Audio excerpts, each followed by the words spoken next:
Everybody, Stephen Rankin here, Whiskey University. Today we have one of my very favorite bottles, and it's going to be kind of an anomaly because I'm not a big Scotch or Irish fan. I like Irish a little bit better. I think this brand in general is just phenomenal. Again, this is probably my top 5 bottle period, right? So today we have Redbreast Irish Whiskey Cask Strength. Cask strength particularly, okay? So this is 116 proof. It is 12 years old. It's about $100 depending on where you're gonna get it. Little higher on the price range, but this one is worth it, right? Mash bill, it's undisclosed. It's malted and unmalted barley. We'll go into some really deep details on because people are, what does malted barley mean? What is malt, right? We'll do a video on that in the future. We're gonna start doing some lesson videos, but malt, basically, in order for the yeast to start processing and making sugars into the distillate, you have to have the enzyme called amylase. Amylase is found on malted barley. So malted barley is when you steep the barley grains in water, they'll start to sprout. So if you're seeing like sprouts on potatoes, it's kind of like that. The reason they use barley is because it's the most efficient at producing sprouts. So those sprouts produce amylase, and that way the yeast actually can break down the starches into sugar. You gotta break the starch down into sugar, blah, blah, blah. We'll go over that later. Anyways, this one, like I said, this one's is really special. Let's go ahead and go to the color on this one.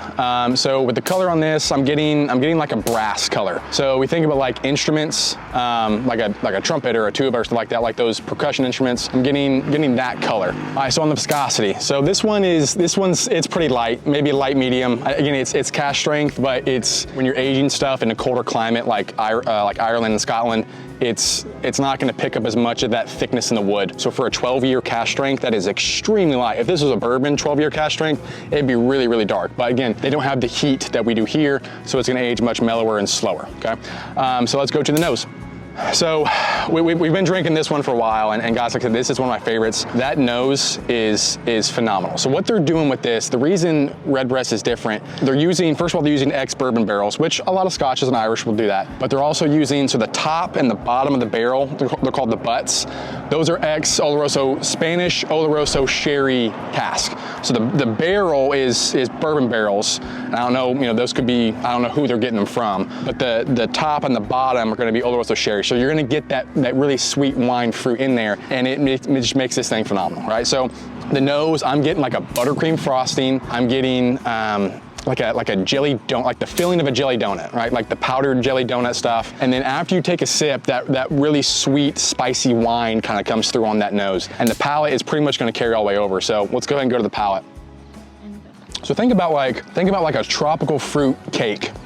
Not like fruit cake in the sense but like a buttercream frosting vanilla cake that has a bunch of like tropical fruit in it. That's what that palate is, with a lot of baking spice on top of it. So, I mean, it's phenomenal. And that mouthfeel, it just kind of, all that flavor just kind of overwhelms the whole palate. Like it's everywhere. I can taste it on the roof of my mouth, on my cheeks, on my tongue, all of it. And it's a pretty strong Irish hug, I guess, if you will, in the chest, but it's not unpleasant at all. It's not like, oh gosh, it's warmth from lips all the way down. Guys, this is a great bottle.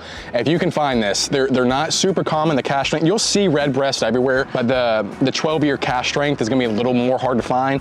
I have seen it at Portvue in Hendersonville. Get it. It's a great bottle. And if you can't find the cask strength, get the 80 proof. It's gonna still be really, really good. It's only about $60, right? So if you have this, if you had it, let us know what you think, what your comments were, and let us know what bottle you want us to review next. See you next time.